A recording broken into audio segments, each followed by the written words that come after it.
Fear. I think the intention of the government was to still fear, to make people very very scared about what's going on, to create a mess, to make immigrants suffer, very afraid, very paranoid about immigration. They see, anybody with a uniform, and right away there is this cry out that immigration is here, immigration is there. I'm Enrique Cerna. Welcome to Chino Y Chicano. In immigrant communities, it is a time of anxiety, uncertainty, and worry as the Trump administration is pushing ahead with a crackdown on undocumented immigrants. The administration says it's focusing on those who have a criminal history, but it's clear that even those without a criminal background are being picked up, and even American citizens are being confronted about their status. Now, among those watching closely what is happening is Jaime Mendez of Se Habla Media, based here in the Seattle area. Jaime does a nightly Spanish language newscast that is streamed online on Facebook and YouTube. We talked about what he's hearing and reporting. Jaime Mendez, thanks so much for taking the time to join me. I know that you're a busy guy with your Se Habla newscast and all the other things that you're doing, but I would take it right now. You're trying to figure out, like all of us, but as a news person, what all this means regarding mass deportations, how it's happening. What are you hearing in the community? Let's start locally and then across the state. Fear. I think the intention of the government was to still fear, to make people very very scared about what's going on, to create a mess, to make immigrants suffer. And unfortunately, yeah, a lot of people are not having a good time, very afraid, very paranoid about immigration. They see, anybody with a uniform, and right away there is this cry out that immigration is here, immigration is there. And of course, in the most cases have been just rumors, but these rumors do a lot of damage in our community because they spread very quickly. And us as a Spanish newscast and information programming, our work is really try to respond as quick as possible and investigate what's going on. We have formed coalitions with other organizations that actually are monitoring the activities of ICE and try to, say if this is true, then this is what's happened, and if it's not true, then it's not true. Try not to panic, and instead of spreading all these rumors, spread true information. And it's quite a job, not easy to do, as you may know. Sometimes it's easier to lie than to actually corroborate that is a lie. So yeah, unfortunately, our community is not having a good time. Having said that, I think the first 2 weeks of the Trump administration, there was a campaign to really, just spread that fear, and they were very successful at it because they dominated the news left and right. But I think, like I forecasted, I said this is going to be like the shock and awe strategy. Mm-hmm. But after that, the government cannot spend 2-3 months only doing immigration news and immigration things and publicizing all these arrests and everything. They will have to take on so many other things like tariffs, like FBI, like international conflicts and things. So I'm hoping that the worst of this storm is over, at least for now. And I try to tell people, let's see what happens. Just don't jump the gun yet. Don't panic. Yeah. Many people in the community, because you are a Spanish-speaking entity, are really relying on you to try to give them a sense of what's going on. Well, the impact on our social media platforms has been incredible. I hate to say that's good for us in a way that more people are listening to us or hearing and paying attention to what we're saying, but I cannot feel guilty because we concentrate on telling people what it is when we prove it. And I always tell people, I don't want to be the first one putting out the news. I want to be the first one putting out the correct news. And I think that reputation has gone around, and people are paying attention, going like, okay, if this guy said it, it's because it's because it's been proven. Yeah. And if his guy says that it's not, what's not happening is because it's not really happening. So I have seen a lot of that, a lot of the vocabulary changing and believing more in the news, which is great. The Trump administration always attacks media and call us liars and call us the real criminals and the real enemy of the state and blah, blah, blah. And we're not. We're here to help people. I mean, I know there's some media outlets and some people who are not even journalists that, they call themselves journalists, but they're really influencers that just put something very, very sensationalistic just out there, and it's not true. Right. So we try to be the balance, and it's like I said at the beginning, is the rumors spread very fast, and try to stop that is not easy, but we're doing a job little by little. Yeah.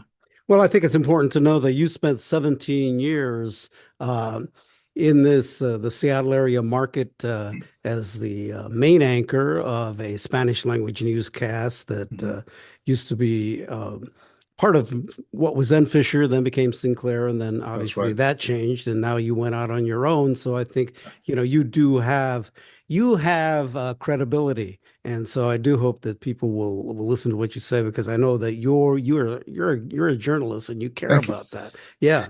Yeah. That's the other thing, the other element. I'm not just a journalist. Me and my wife to do this job, not just journalist, and our job is just to focus on. No, we're part of the community, and that makes a big difference. And we feel personally attacked when we hear all these lies about the immigrants. It is also personal. So it's a double passion to do this. One is to inform, to do it right, to do it quickly, to do it culturally sensitive, but also is to defend our community. Right. So we, besides on top of the work that we do, putting out content and news and information, we also do a lot of other work, trying to get together with communities, talking to people. We are forming coalitions between other players in the community, nonprofits, different organizations, even some government entities that are very, very willing to help the immigrants and defend their cause. And also, right now, I'm starting a group of business owners, Latino business owners in the state, so we can exchange information, because they've been also big victims of attacks, and sometimes by even some other Latinos for, I don't know, whatever reason. So one of the good things about moments like this is that people go like, oh, I think we better work together. Yeah. And start fighting each other, and being the jealousy and the competition so now I see this. I want to take advantage of this and try to form a group of businesses. They're informal things. They're just groups of people that say, you want to join, and we exchange true information. Unity, working together is critical. Yeah. Not only, I think, from the sense of showing a united front, but also helping the community and understanding these issues of misinformation, disinformation that we've been having to deal with so much. So I think that's a very critical types of things. Are you working with immigrant rights organizations as far as trying to daily find out what's going on? Yes. We have a very direct contact with a couple of those organizations. Some of the most popular, bigger in the Western Washington area are WASIN. It's a solidarity network, Washington Immigrant Solidarity Network. They do a fantastic job at monitoring, rumors about ICE and telling people about the immigration rights. They're very good. And something I've seen they're doing is that reaching out to the non-Hispanics also to build this coalition. Mm-hmm. And when they do sometimes like they did a march on Olympia at the end of January, they gather a lot of non-Hispanics also, non-immigrants also. So these groups look very, very good, very strong, very multi-ethnic. There is a lot of people from different places, including Americans, and that's a great thing. I think that's very important, and they're clever at by doing that. The other one is the Northwest Immigrant Rights Project, right, which has been here for a couple of decades, and they do a very, very good job. More at a legal level, there's a group of lawyers working on things, and also they help. I think they also, I'm not sure if directly or indirectly, but they do talk to the attorney general. They have this good relationship about what to do about certain things. And then there is We Are One America. The name of the organization is One America, but there is a One America right-wing organization with the Yeah. same name. Oh, And I really? I always didn't know include, that. yeah, yeah. Oh, God. Because people, when they look online, if you do Right, One right, right. America, you get to the other part. And there's a bank also called One Yeah. America. So I always say We Are One America. So they do a lot of great work at advocacy, and also they help people get the citizenship, which is a very important thing. Yeah. One thing that has been happening, I was telling you a story right before we started talking here about a high school friend who posted on Facebook about her husband who and he's a person of color. He's actually an American citizen and a veteran. He had gone to Fiesta Foods in Yakima, I believe in Yakima, and he had uh, then had a brief confrontation with ICE agents, the ICE Mm-hmm. officers that came Mm-hmm. and started to question him about identification. Um, are you hearing more of those types of things and how often they might be happening? Yeah, like I said at the beginning, rumors go very fast, very quickly, and I would say 98% of the time they are not true. But this Fiesta food situation, at least the one I heard in Sunnyside, I don't There know was if they one in happen. Sunnyside that there had been an incident there, and I think some Yes, arrests. This yes, particular one happened in Yakima. yeah, Because yeah. that's where she lives. Yeah. That's right. I didn't know the one in Yakima, but the one in Sunnyside, they did arrest two people. But you can imagine, Fiesta Food is a huge store Right. where a lot of Latinos and some non-Latinos, but this is just like the store for Latinos in that area.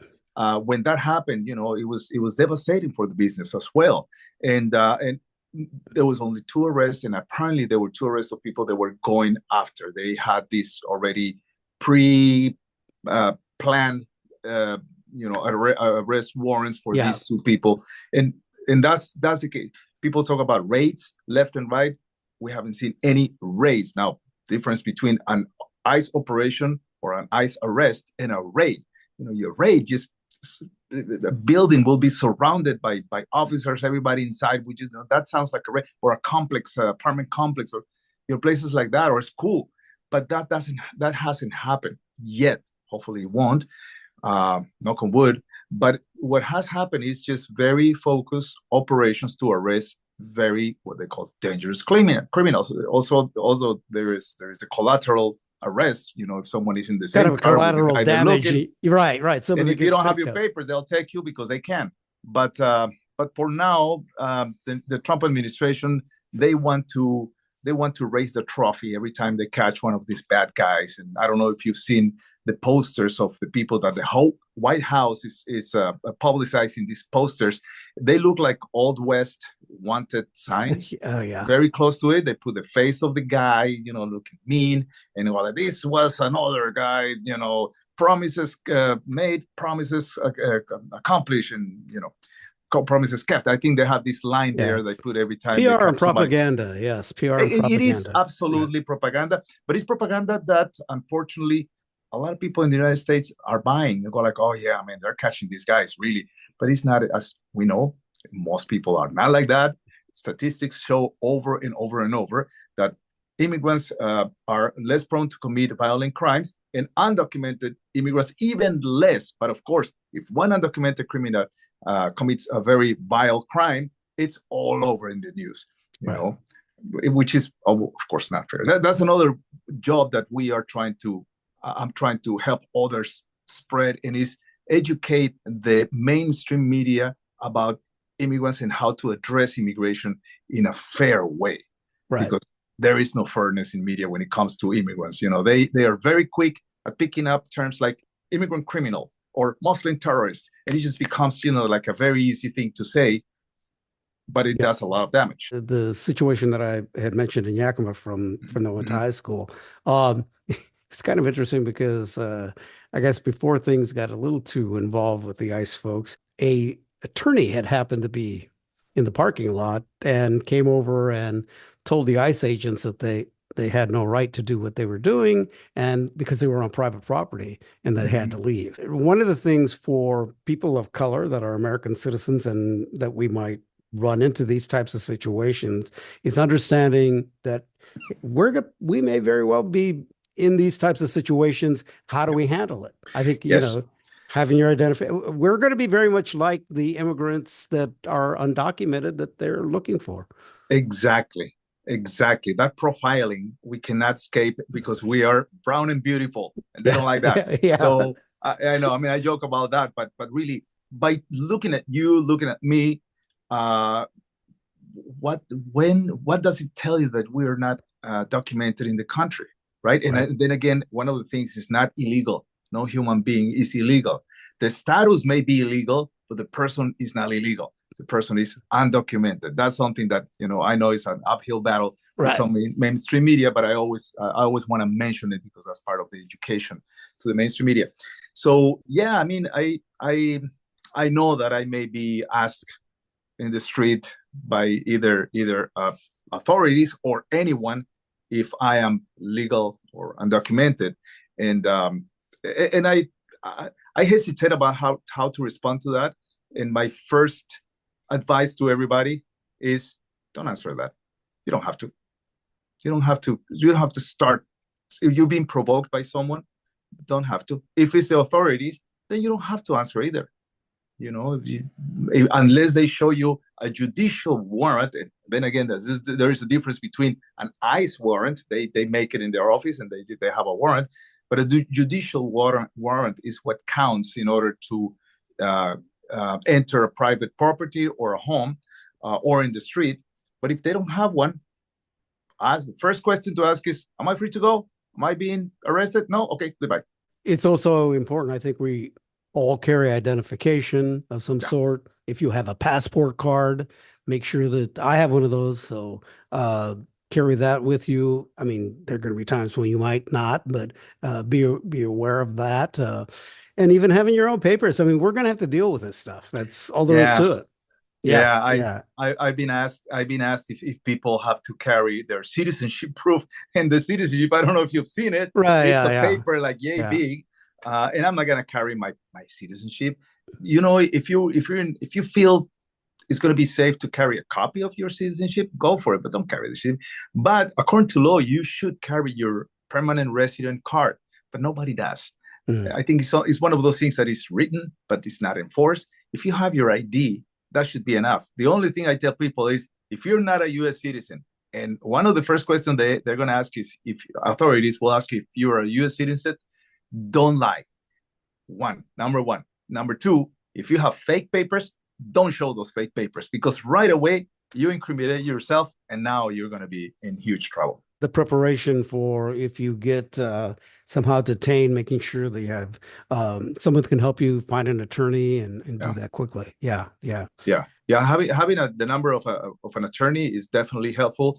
And also, Northwest Immigrant Rights Project, they help people who have been detained, and uh, also have the number of the consulate of your consulate. That's the consulate also can help, can expedite if you don't have a lawyer, they can help you find a lawyer a little bit faster. They can tell you about your rights. If you're already detained at the Northwest Center in Tacoma, they can go and visit you. So the consulate, different consulates will help. You do a daily newscast that you post to YouTube, and so people should take a look at that, particularly in the community. I know that you and your wife also do podcasts as Yeah. well. Are you aiming a lot of what you're doing these days in answering Yeah. what people's questions about this? We have been unable to escape what's going on because it's just all over the place. We have to talk about this big white elephant in the middle of the living room. So Right.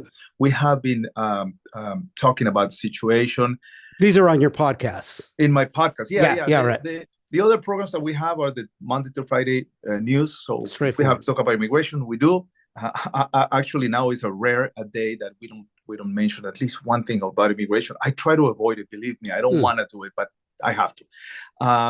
And in the interview programs that we have live on Wednesdays, now we try to have at least a lawyer or one of the organizations that are actually helping the community in different ways, providing services. So now we do include that on the interviews. But the podcast, up to I would say December, maybe beginning of January, we stayed away from talking about Donald Trump, the administration, the situation. But now we can't. We have Right. to address those things. I really hope that we don't have to go that route on our podcast, and we can just talk about all the things that are going on, right? Yeah. But like you probably want to talk about other things, but you have to talk about what's going Well, on, what's at hand. you can't avoid this stuff. I mean, Yeah. of course, this is all of this is so unpredictable. Uh, I don't know. I would question whether it's very American, but I don't know that we can avoid addressing these issues, and particularly the way they're being rolled out, how it is, I think, really changing America, changing America's status in the world, all those things. What are the names of, give me the name of your podcast. Yeah, we name everything Se Habla something except for the news. So the interviews is Se Habla Entrevistas, right? The Okay. podcast is Se Habla Podcast. We have a new program, Se Habla Deportes, sports, because there are big events coming to Seattle and to the United States, the World Cup of clubs, and then the World Cup of national teams. So we have a sports show, and then we have Jaime Mendez News. I use the name because it was already a known name with the news, and because the transition was made so quickly between Univision to us, that was a logical thing to do. But eventually, that Jaime Mendez News may change for Se Habla Noticias or Se Habla Seattle, something like that. So those are the names. We are in Facebook, in Instagram, and YouTube, and they all have the same name. Okay. And I'm very happy to tell you that we are creating we're going to launch very quickly a new webpage that is going to be also online news, because we're going to put all the news there, like in a written form, with the videos and everything, and an application, so people can access, quick things, quick news, quick programming on their phones. So yeah, that's the new. Is that going to be called a Se Habla app, or what are you going to call it? Se Habla Media. No, yeah, okay, great. Media. Good. Yeah, the company is Se Habla Media. Yeah. Right. All right. Yeah. Well, you're an important source in the community, and thank you. And make sure that, and let's keep talking. I want to know what's going out there. Hopefully you'll be my connection to what you're hearing in the community. And we can stay in touch to make sure that we have that information that is not misinformation or disinformation, but good information. Yeah.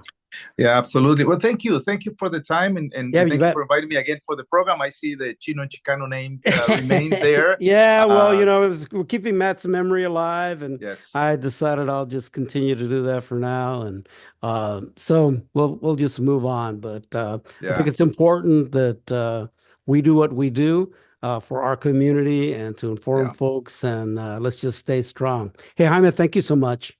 Gracias. Thank you, Enrique. De nada. Okay. Talk to you later. The Chino Y Chicano podcast is available on your favorite podcast provider. You can watch the video version on YouTube, and Converge Media, a leading producer of culturally relevant content in the Pacific Northwest. We'll talk more later.